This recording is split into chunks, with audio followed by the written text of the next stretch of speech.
Right. Fee, fi, fo, fum. I smell the blood of a contrarian.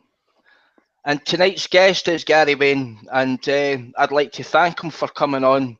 And for me personally, he's done a lot. He's done a lot to help patch a lot of the jigsaw pieces that are missing for me. And I think this book is number one. I think it's number one. So welcome to the Highbury, and we're live. And here's Gary Wayne. Hello, Gary. How are we doing?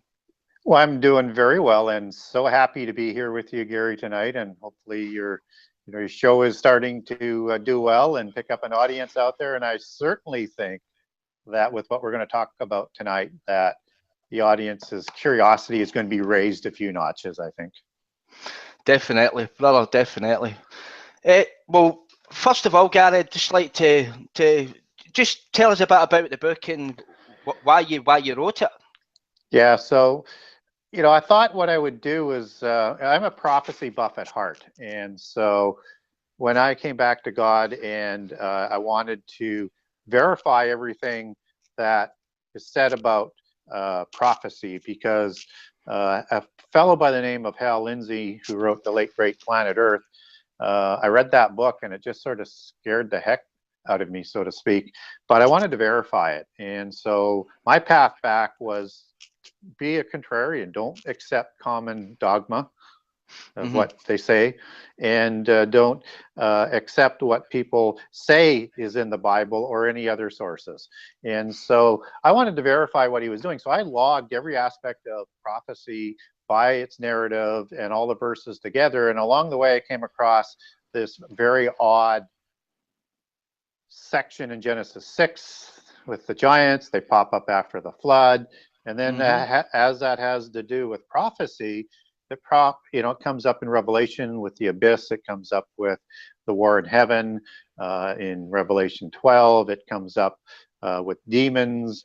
And then you have other New Testament very strange verses that are referring back to this time. And then, of course, you have, which is one of the rules that I like to do, is I like to qualify everything in the Bible around what Jesus said about it first.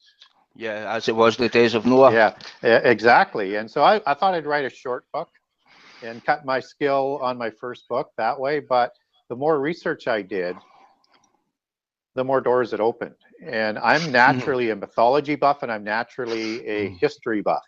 And so when I started to say, how does this match up with what other cultures and religions around the world are saying? And I knew it did because of Titans and things like that. I just needed to dig deeper into it and make those connections. And then it went deeper again, because then that led me into those other religions, into secret societies. And then I learned what they had to say about it. And so that's how it sort of all came about. So I didn't mean to write an 800-page book, and actually it was larger because I left 30% of it out, 25 to 30%. So just to get it published. But and I think I could have continued to write forever because there's just so much material on it. Definitely, brother. I mean, me myself, you mentioned Hal Lindsey. When I first started reading the Bible, I get carried away with Genesis, and I came to Genesis 1 to 4, and round about that time, I didn't know about people like Steve Quayle's. I came across Chuck Missler, and his kind of stuff kind of built me up for there. And I kind of get into it in that kind of sense, and all I can say is I just love studying this subject. I just love it. And one of the things I didn't do when I did my research, because I came out of it with prophecy and then decided I'd go down and write this book first, is I wasn't aware of all these other writers in the genre. And so I didn't rely on anybody else's research. And so it was interesting to see what I had learned and how it compared to what I'm hearing other people have written about it, because I haven't read any of their works either, which some people may find strange. But the thing is what I wanted to do with this book is to create one complete narrative right, from Genesis through to the end time, and that hadn't been done. So it's a transgenerational 6,000 year connect the dots, you know, conspiracy of, you know, the giants in Genesis 6, how they were created, who they partnered with the descendants of Cain, as it turns out, in the creation of secret societies at that time and the creation of mysticism, how those organizations usurped the antediluvian world, putting those giants on as antediluvian kings, how they corrupted the whole world that brought on the flood, then how they crossed the flood. Both the organizations, the religion, and the descendants somehow crossed the flood, and how they affected our the early post-diluvian epoch history, and how they affected our history as a whole, what they're doing today, and why and how they're going to bring about the end time. So it's the first book out there, I think, that's like this. Definitely, brother. Just a question. In your studying, how do you think the seed passed through the flood? Do you think it was a second incursion? Do you think Nimrod came about certain things, or do you think it was through Noah's wives, for example? Yeah, so really there's Noah's only three. Son's wife.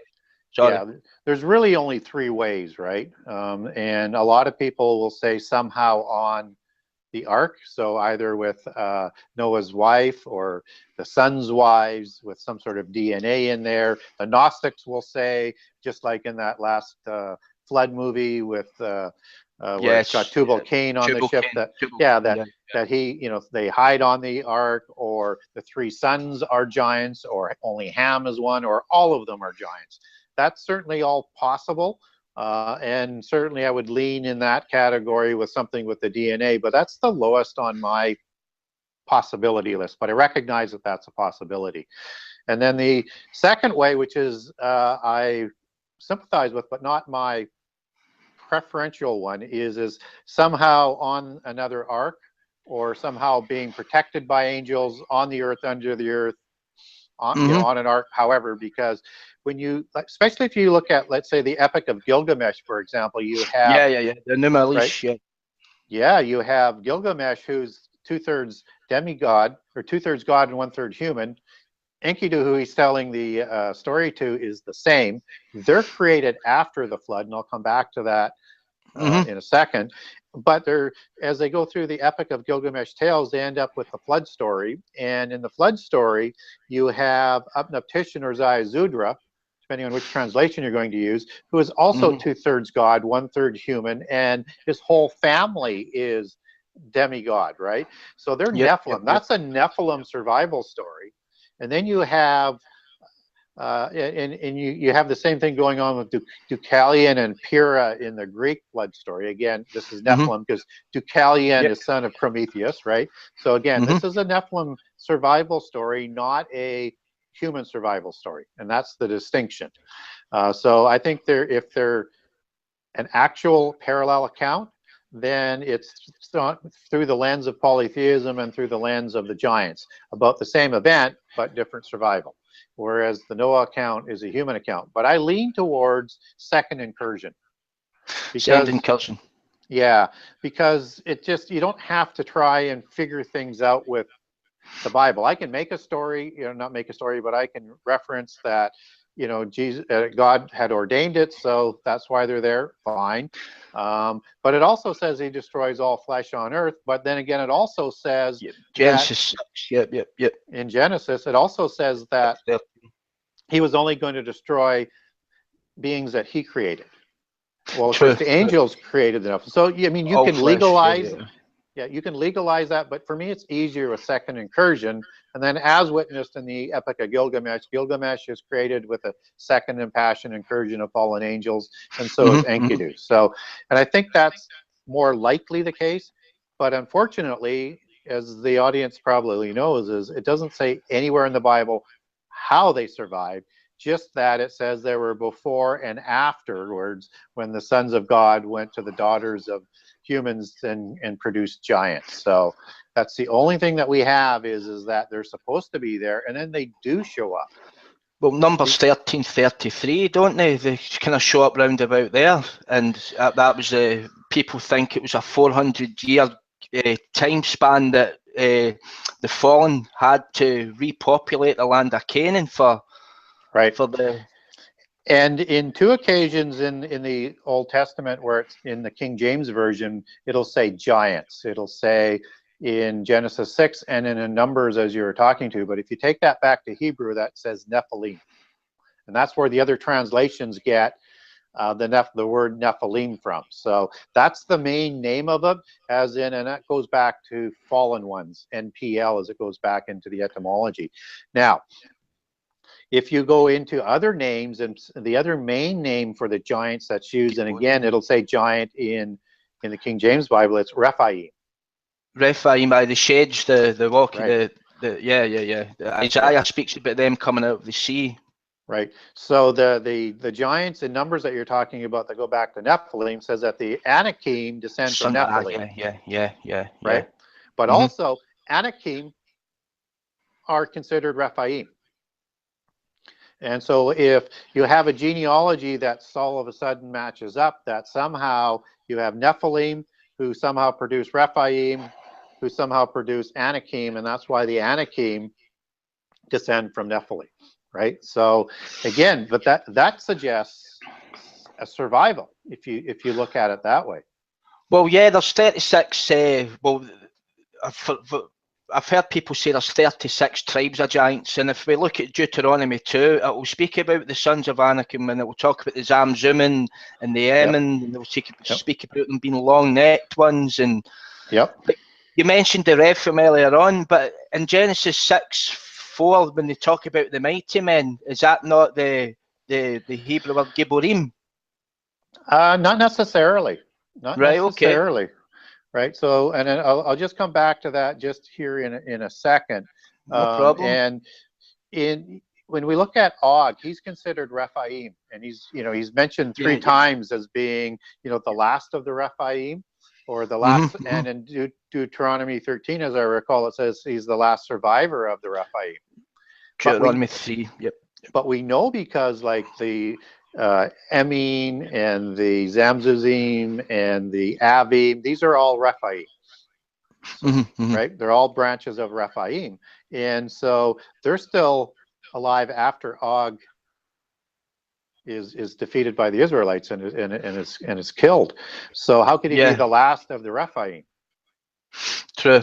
Right. Unless he's the last of the surviving Rephaim from the flood. Yep. So again, another possibility for survival. That's why I picked those 2, second incursion, because it's just easier. Yeah. I know where you're coming from. Yeah. But there are some other connections to suggest that there was survival from the flood, and I know people don't like to hear that. But again, these names do not connect back in the Table of Nations. True.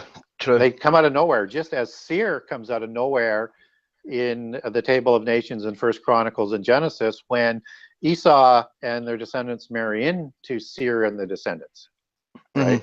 And Timnah is a Horite, as is Seir a Horite or a Horim. So this is another giant nation that comes out of nowhere to produce the Amalekite nation, which is another hybrid nation that again people tend to overlook. And so we have these tribes that are showing up after the flood that we can't account for. Now, in Genesis 6, as you were rightly referring to, and in Samuel and in Chronicles, it will talk about David's mighty men. So we need to understand the description of what a mighty one is, and how that goes back to Hebrew, and the different possible meanings. So Nephilim were known as the mighty ones and the men of renown in Genesis 6, right? So if you take men of renown, that goes back to Shem, so men of fame, sort of men or heroes of fame, and the mighty ones goes back to Gibborim. And these ones were, not only were they mighty ones, they were mighty warriors, they were tyrants, they were dictators, they were powerful leaders. It can mean a lot of different things. It can mean valiant one, it can mean strong man, but in this case we know giant and Gibborim are tied together, right? Yeah. So, and actually Gibberine is used like 158 times in the Old Testament. Right. Heavily for definitely a direct connection to Nephilim. And it's also connected to Nimrod as being being a mighty one, or Gibberine. But we can't necessarily say Nimrod was Nephilim because he's the son of Cush, right? True. And the male parents of the Nephilim are fallen angels. Now, perhaps Cush's wife was a giant. That's a possibility, but it oddly says he began to become a Gibberine, which is very odd language. And then when you take that back, it's like he broke a covenant, he rebelled. And so maybe at that point, somehow his DNA changes, or the technology that they discovered that helped build Babel will change. Maybe extra biblical sources kind of point to that. Yeah. So maybe that's what accounts for him becoming a Nephilim. But you also have in the Psalms, you have, I think it's in 103, where 103:20, and what it says about mighty ones there, it's referring to angels. Right. Okay. Right. Okay. And then if we talk about Ruth 2:1, that's just another application of a mighty one that goes back to a human. So it's a context. So there's context here, and just as in Ezekiel, it talks about these powerful leaders and as tyrants, and it uses Gibberine there as well. And we don't know whether those are giants, hybrid giants, descendants of giants, or just humans. But again, this sort of tyrant sort of concept come back in. So we have to understand it can be used for champion, upright man, just man, ones, valiant, all sorts of different sort of applications. So you have to understand the narrative. Now, to answer your question, and I know I'm taking a long sort of ways to get there, but I wanted to lay the premise. Is that most of the mighty men in David's mighty men that are listed in the Bible are from the nation of Israel. Right. So if we're going to accept that those mighty ones are Nephilim, because they're called Gibberim as mighty ones, then that suggests that he's got a whole bunch of hybrids in with his people, with his army. Possible, but I don't accept it. There is like there's a Hittite that's in there that could be a hybrid, because Hittites were one of the hybrid nations. But I think the mighty ones were just, good, valiant warriors, right? I think. And do you think do you think when the power of God came on them, that's when they were able to slew like 800 men at a time? And just as the army of Israel going up in the Exodus were able to slay armies of giants. Samson, job on an ass. Yep. So I'm a real fan of trying to fit the meaning of the word with the narrative. And it just seems to me to be at odds that God would use Nephilim in a significant way to help David, establish the kingship. It just doesn't make much sense to me. True. I see where you're coming from, brother. Yep. So, but it's a possibility because the word Gibberim is used, and it's used in, it goes back, and I'll just list it out so people know how many times it's used. That's why it's such a legitimate point. It's in 2 Samuel 23:8, 9, 16, 22, 1 Chronicles 11, 10, 11, 12, and 26, and I may have missed a few. So it's there enough that you have to deal with it if you're going to make sense out of the Bible and not just sort of gloss over things that just sort of hit you with a blind side and then I'm just going to ignore it. I can't do that. I'm not built that way. So I need to understand it, but the narrative to me suggests they were just mighty warriors. Not Gibberine, not giants. And that brings me into like that same kind of time, like the hybrids, the other hybrids you hear, like the Bible talks about satyrs, you hear the linemen of Moab. Do you think there was, as the book of Jasher talks about, Genesis talks about sinned against all flesh, but Jasher talks about the fallen angels, mixed species. Do you think that would be the outcome, the linemen of Moab, the satyrs, the four races that you talk about in your book? Yeah, I mean, you can discount Yasher if you like, and I'm not a real fan of the Yasher book, but I think there's some truth in there. But I think, but what you can't, for me, what I won't do is I won't dismiss something like the lion men that's recorded in the times of, David, that are in Moab. Like that just comes out of nowhere. And again, you need to be able to deal with it. So just as, in the Epic of Gilgamesh after the flood, you have King Habada, who is this cross of so many different types of beings, including to have a tail that looks like a snake with a snake's head on it and a phallus of the same way. Yeah. So you have this chimera sort of concept that is there. And I believe that the technology was so powerful before the flood that they were able to do DNA manipulation, that their technology that is greater than what we have today, because Jesus hasn't returned if his return is going to be like the days of Noah. Days of Noah, yeah. Right? And then in the days of Noah, you have Noah 350 years after the flood, and it's 600 years before the flood. So I think we have to consider both sides of the flood as the days of Noah. And if we consider somehow that Nimrod began to be Gibram, a mighty one, and somehow that might have been through technology, then you have a connection as to why the Bible has these lion men. And it also starts to make sense of all of these fantastic beings out of prehistory. You have elephant-faced demigods in India, and demigod is just another name for hero or Nephilim. You have the centaurs, you have Pegasus, you have Cyclops, it's an endless list. You have the Tengu in Japan, you have an endless list of these fantastic beings that could it possibly be done with fallen angels copulating with animals? Possibly. Well, we've got it. But more likely, today. But more likely, just to finish, is because in some of these cases, you have multiple animals in there, right? So there has to be some sort of DNA manipulation.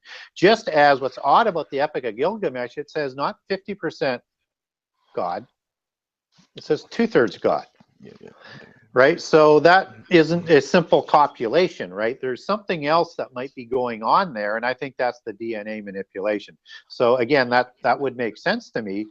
And I know I'm going on a little bit, but when we talked about Babel, is Nimrod is considered the first Grand Master of Freemasonry after the flood, right? And he writes the first constitution for Freemasonry after the flood. And he partners with Hermes, who discovers the pillars of Lamech, which in Freemasonry history has the 7 sacred sciences recorded on it, plus the mystical religions, plus where all this knowledge is located. And this is what destroyed the antediluvian epoch. So if Hermes partners with Nimrod, forms a Masonic organization to redevelop these sciences, rebels against God, implements a polytheist Enochian religion again, uses the technology and knowledge to start building the city, and this is all 100 years after the flood when basically all knowledge was lost, and then decide they're going to build a tower that's somehow going to reach into heaven. And this is a typical thing of what they did in the antediluvian epoch, to build these megaliths to honor their pantheon of gods, that they were developing technology at such a fast pace. Then we hear about these odd words in the Babel story that God says, working as one people and together, nothing is essentially going to be prevented from them doing. I think that's talking about this knowledge that came together, and then that answers how Nimrod began to be Gibram and some of these other very strange beings that show up after the flood. I totally agree, brother. Totally agree. And we're talking at the hybrids. I mean, even today, you're getting pigs with human hearts. You've got they're manipulating goats to have milk to construct military bulletproof vests. I mean, that DNA manipulation is happening today. And as you said, we haven't reached that point yet. I mean, the technology before the flood was still more advanced than it is today. And like yourself, I believe the secret societies have put out people at the Templars, they've put out people at the SS to gather this knowledge to reconstruct that technology for their purpose. Yeah, and I call it the greater Nephilim concept too, in terms of how they corrupted the whole world. And again, if you take that word corrupt that's shown in Genesis back to Hebrew, it's just not talking about corrupting the animals. Now it says it's corrupted the whole earth, and that word corrupt goes back, and it actually means like ruin, destroy, spoil. And I think they spoiled and ruined all the animals of the earth for the most part, and all of the plant genomes with all of this cross-pollination of DNA and genes. And I think that God led the animals to the ark, not to make it easier for Noah, but because he knew where the ones that were still not spoiled or corrupted were, and led them to the ark. Yeah, I agreed. I mean, it's like you see things with beached whales and the birds flying out the sky now, and I believe that with the HARP technology, when they're ramping that up, it's playing with their magnetic that draws them to migrate, and I believe that's what maybe God would have used to draw them to Noah. Yeah, exactly. Well, and God is omnipotent, so he could speak to them if he wanted, or implant that message. I mean, when you're talking about the omnipotent, everything's possible. So yeah, it's conjecture, brother. Agreed. So secret societies, Gary, you mentioned that you believe the first secret society started with Nimrod, and see, when you're talking about the 7 sacred sciences and the pillars, is that the Yachting and Boaz, that one was to survive a flood and one was to survive the fire? Mm-hmm. Well, I don't know about the fire. If you're talking about the 2 pillars, I think those are the 2 pillars of Lamech that they call Boaz and Joachim. And I think they learn that at the adept levels, what the real meaning is. And those 2 pillars coming out of Solomon's temple story is just the lower level of mysteries for the not totally enlightened. And so it could mean 2 different Thoth levels of things, doesn't it? Yeah, it could mean that, but it just seems to me, because they're entering that gateway to be initiated, and then if you see their pictures, they've got this path up sort of the ziggurat, and you go through those 2 pillars. That's why I think, and they're a cult of knowledge, just as Gnosticism is a cult of knowledge, that the 2 main things that they believe is important for godhood is knowledge, right, and immortality. And so they're being initiated into all of this secret knowledge of the universe in preparation for godhood. So I think that's why those 2 pillars are there. But as you know, and as I know, in Freemasonry and in the higher levels of secret societies, they can have multiple allegories for each symbol. Yeah, definitely, brother, definitely. And when one of the first conversations we had a way back was, when we're talking about secret societies, was the Brotherhood of the Snake and the White Brotherhood. Do you think they come from the same stem, just a few centuries apart? I know one started in Egypt and one was the Sumerian Enki, was it?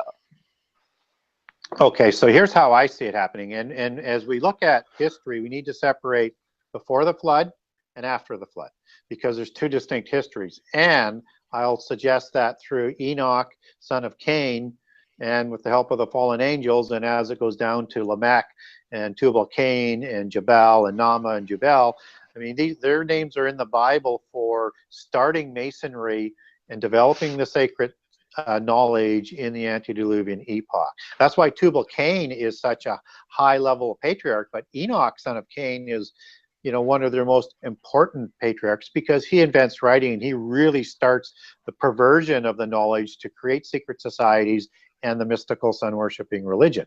And of course, I'm not talking about Enoch, son of Jared here. 2 Enochs in Genesis, and they both had a big impact. So this is the organization that and knowledge that Hermes discovers after the flood. Now, what's important about the Babel incident for both Christians and for Freemasons is that there is a dispersion of the people and confusing of the languages at Babel. So what happens is you have Hermes, who goes to Egypt with Mizraim and Ham and begins the post-Diluvian Egyptian civilization, which is why it has such a great head start with the knowledge and the technology, and why that's considered one of the first pillars of polytheism after the flood. And Nimrod goes to Chaldea, right? And to the Mesopotamia area to again continue with the development of the religion and to reestablish his dynasty. And that's where the Magi come from, right? So Chaldea, Babylon, right? So and Zoroastrianism. So you have these two pillars starting after the flood, and of course you have Nimrod's version and Zoroastrianism going to start Hinduism in India, and then that goes over to Taoism in China, then goes over to Shintoism in Japan. So, and the Egyptian religion basically covers the Mediterranean region. So you have the Roman pantheon, you have the Greek pantheon, the Adonis pantheons, all sort of being stemmed out of the Egyptian one. And that's why all these different pantheons around the world are almost identical, just with different vernacular names for the same gods. Yeah, agreed. I mean, especially with the serpent worship. I mean, do you think the fallen angels that copulated with women would have been serpentine, like seraphim, the burning ones? Do you think there's a link there? Yeah, I think they definitely had the face of a snake, the seraphim angels, and these are the Watchers or the Grigori. Where I get that from, just so that people understand, if you go to Isaiah 6, and there's two, I think it's 3 and 6, it talks about the seraphim in the King James Bible, and say seraph and some other ones, but you take that word back and it defines them as fiery serpent angels, right? And of course, angels are created in the smokeless fire, and they're created immortal. So, and they have 6 wings, and they're around the throne of God. So they're a very, very powerful order. Now, I like to confirm with more than one piece of information. So now let's go back to new Numbers in the, I think it's 21, with the Israelites in the desert and with the venomous snakes. Oh, the serpent that talks about, yeah. So Moses is instructed to put an image of a serpent on a staff that's going to save the Israelites and cure them and get rid of these venomous snakes. Now, the word that's used in every application except for one is nakash, for serpent, in this case, right? Just as nakash is used in the Garden of Eden. But the image of the serpent that goes on the staff that's going to save Israel, that says serpent, goes back to Hebrew as in the original translation as seraphim. Seraphim, is that no also the staff of Hermes? Is there no a little bit different on that, but the DNA, yeah, right.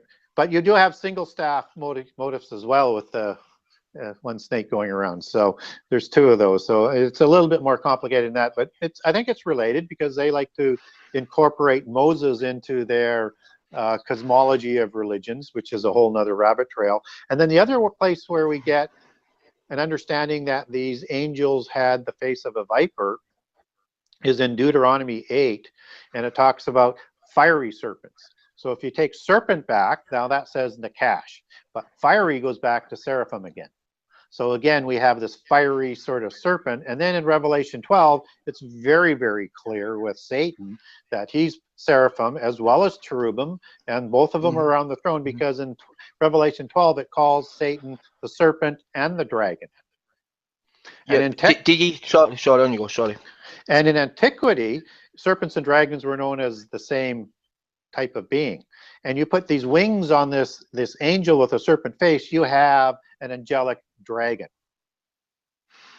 And if the nakash in Eden, if you take that serpent before Eden, before its legs and limbs are chopped off, before it's made stupid, because it's the most craftiest of animals, before it can't speak, and a lot of people concluded it walked upright, and some concluded that some of the upper limbs were arms, and some of them concluded others were wings, so that there was many types of serpents. And so now you have an animal serpent image and another dragon, which that you know, history can't account for a dragon unless you ignore all of these other connections, right? So these seraphim angels, they now produce these Nephilim who look just like them, with the snake face in the first generations. And so that's why you have all of this dragon imagery, and that's why you have all of this snake imagery around the kings and the gods. Now, if you understand that dinosaurs, they're now putting feathers on dinosaurs, right? Mm-hmm. Right? And some of those flying ones looked like a flying feathered serpent, right? They would just, if they're going to fly, they're going to have feathers.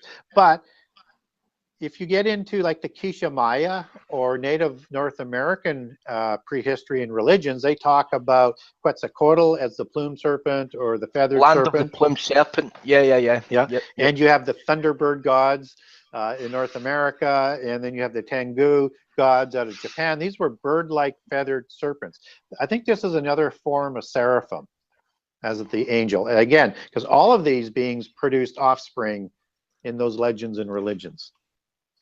Yeah. So I have a very strong relationship there. And then if you get into the Gnostic Gospels, there's a few accounts in a couple of the Gnostic Gospels that describe the seraphim watchers, and they give a description of a snake.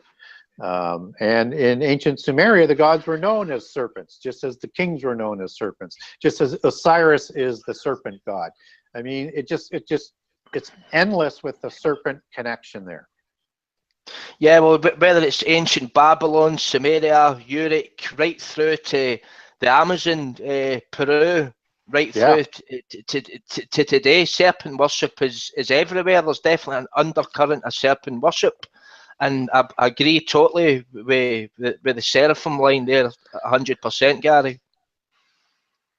Do you think that Genesis 3:5, Ezekiel 28, and Isaiah 14:12 are talking about the same fallen entity? Yeah, I think they are. I know there's a lot of thought that Lucifer is and Satan are two different individuals.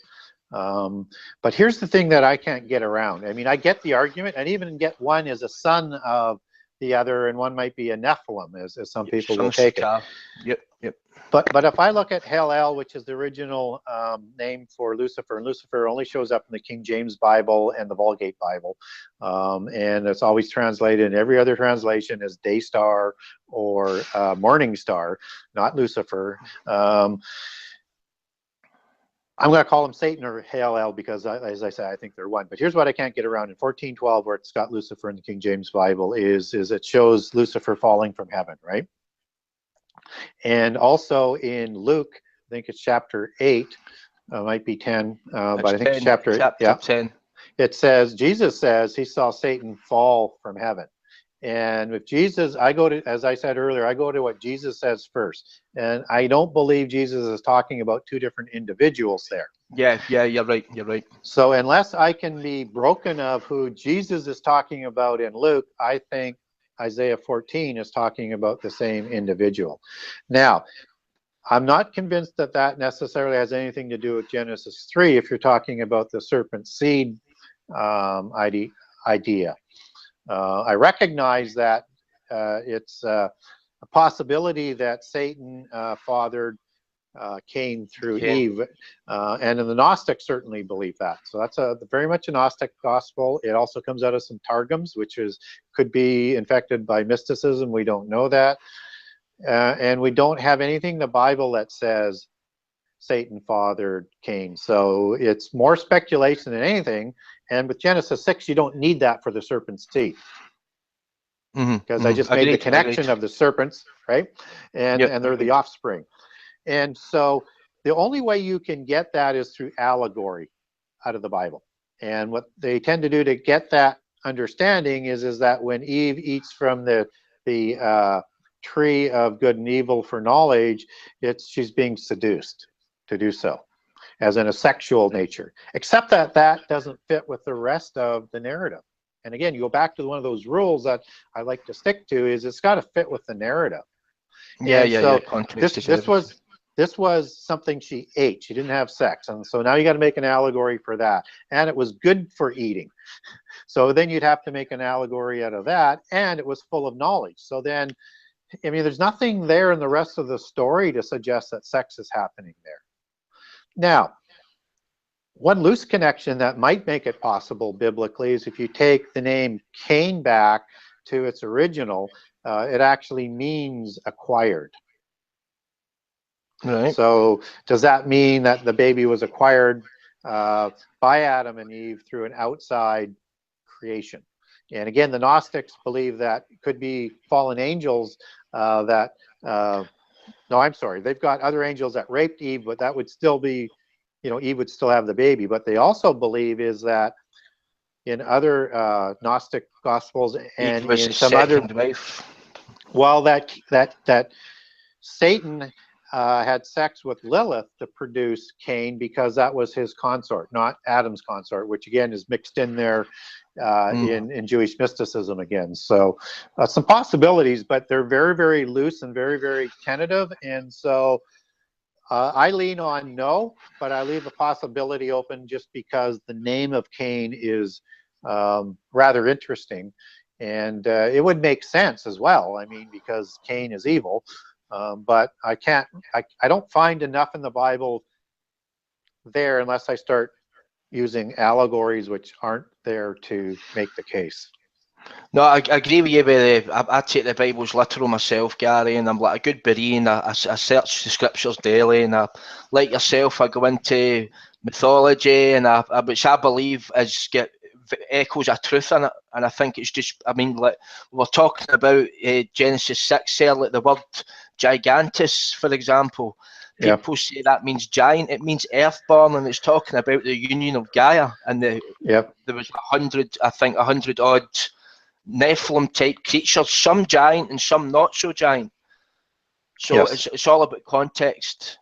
Well, yeah, and in the Greek legends, you have titans that are gods and titans that are demigods. So two different levels of God, right? Demigod being lower and demigod being like a Hercules or Perseus or Theseus as being, you know, a Nephilim type creature. So in polytheism, you have gods producing other gods. And whether or not it's from Gaia, which is the earth goddess, or through well, I guess that's the same way, gods through other gods. So, and how that sort of comes about in polytheism is that they have the ability, the shapeshifter capability, to take any sex and shape of their choice in the physical realm. And through that, just like that gives them the capability to produce Nephilim with human females, that they were produced what you would call Nephilim gods.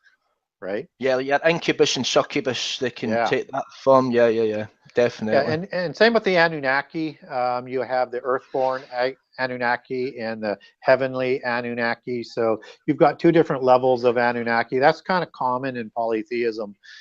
So yeah, that's a very good point on what you raised about Gaia.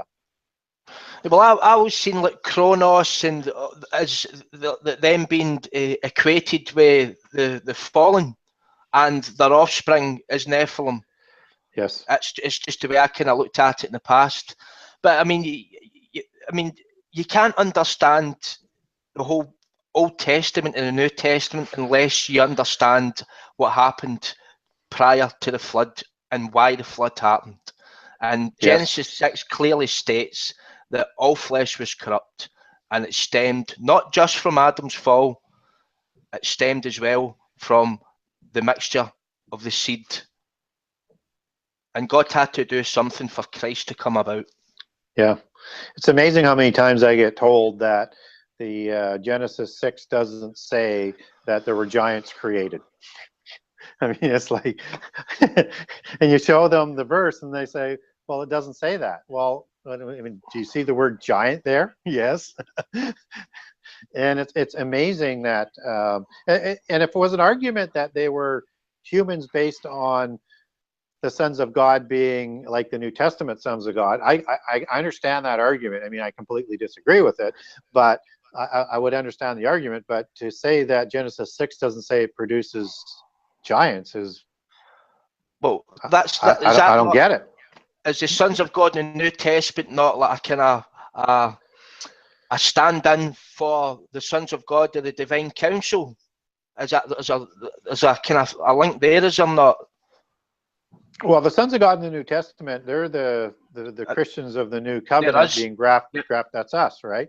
But what we're being grafted in, even though we have human fathers, as it says in Hebrews 12, we're being adopted, right? We're being grafted in. And so clearly there's a difference there. These sons of God in Genesis 6, if you go to Job 1:6-2:1 and 34:4, it'll say the sons of God are either angels or sons of God, but either or you're going to understand that they're angels, because there'll be a note that says the meaning is this. Yeah. Agreed, because even when the Greek, the translated Septuagint, they knew that the sons of God equated angels. Yep. So yeah. I was talking more about the divine council when they kind of rebelled. Yes. Well, that would be the sons of God, the Ben Elohim. So and clearly what's being referred to in the New Testament, although we're called sons of God as well, that's an allegorical sense. That's a clear allegory, because we know we're not the physical sons of God. Right. And clearly it's talking about sex in Genesis 6, because they're producing offspring. Yeah, agreed. Right. Agreed, 100%. Yeah. And so I get the argument. I just don't agree with the argument that the sons of God are humans in Genesis 6. Oh no, you know I'm the same page as you there, brother. Do you know what I mean? The sons of Seth is just. Yep. I mean, there was no separation inferred to way in Genesis with Abraham, Isaac, with Jacob, that wasn't allowed to. Do you know what I mean? Marry, because his brother married Esau, married the Canaanites. Yes. That's when the first kind of. Well, again, that kind of came about. People need to understand that in context as well, because as you said a few minutes ago, you can't understand the Old Testament unless you understand Genesis 6. So when we're talking about Canaanites and why it was frowned upon to marry them is because they were created, they married in with the giants, and they created all of these hybrid nations, whether it's the Amorites or the Jebusites or all the different nations that are recorded in the Old Testament. The Hittites, and all of them seem to have married into Nephilim because they become like a hybrid nation. And then the Amorites were even taller than the average human. They had so much Nephilim blood in them. And so clearly there's a reason why God wants to keep that genealogy as pure as possible to produce the Messiah. No, agreed, brother, agreed. Just as you said there about height, that was my next question. Do you think there was a variation of height? I mean, I believe before the flood that humans would have been maybe about 12 feet, because every other creature in the fossil record seems to be bigger. And I believe the original giants were maybe about 50 foot. I don't believe in the 3,000 elves. I can't see that happening. Well, I don't see anything that says in the Bible that humans were taller before the flood. And certainly Noah isn't recorded as being a giant compared to the sons or the grandsons. So we don't get a comparative there. It's possible, but then all that means is the giants were even bigger than the Adamites, right? So that's all I'm meaning. Yeah. So whether that's the case, I don't think it diminishes, and I know you're not saying any of that. That it diminishes the case for the giants. So it's possible, but nothing really there for us to confirm it. Only if we're trying to make sense out of what science is doing with what the Bible says, right? And where do the dinosaurs fit and all that sort of stuff. But that's a whole different sort of path to go down. Yeah. True. Well, Gary, I'd like to thank you for coming on the show, brother. And I'd like to just once again say Genesis 6 conspiracy, 800 pages, 8 sections that run into one another. A very good buy, and it will help in your walk and open up the scriptures. And Gary, can you tell us where we can find us, brother? You can find it on my website under genesis6conspiracy.com. And from that site, you'll get, you can look over all 98 chapters on there. I give a generous excerpt on each channel. And you can link into Amazon.com there. And you can also link into BarnesandNoble.com. But if, as where this broadcast is coming from is overseas, it's also available through Amazon.uk and Amazon around the world. And if they're not delivering to you, or if you want to buy it from me, I'll sell it to you at the US price. So go to the US page, and I'll give you a signed copy, and I'll make up the difference. You can also get it in Kindle format from Amazon, and you can also, it could also be ordered through almost any online bookstore around the world, because it's pretty much listed everywhere, and from your local bookstore if they wanted to order it in through Bookmasters, who distributes it out of Pennsylvania. Okay, Gary. Right. Well, people, you've heard me and Gary talk, and I mean, I'll say what I normally say is, once you hear the truth, you can't unhear it. Once you know the truth, you're responsible. Then you know the truth, and the truth will set you free. And Gary spoke there about the days of Noah. And as it was in the days of Noah, so shall it be in the coming of the Son of Man. And Jesus is coming back, people. And Jesus is coming back. How's your fruit? Are you bringing fruit meet for repentance? Because you're known by your fruit. Remember that, people. Be transformed by the renewing of the mind, and follow the path of the Lord Jesus Christ. I'd like to thank you, Gary, for coming on the show, and hopefully we can do this again.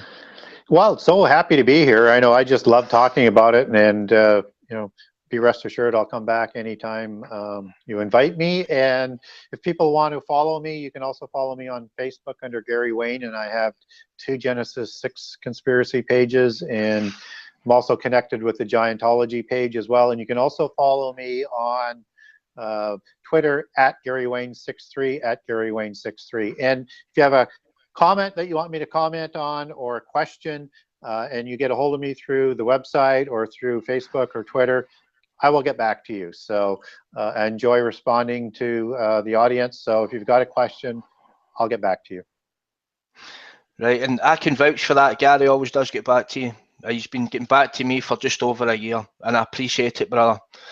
So thank you for tuning in, and I think next week you're just stuck with me, but the week after we'll be having somebody else come on and share their story. Right, we'll see you next week. Ta-ra, bye-bye.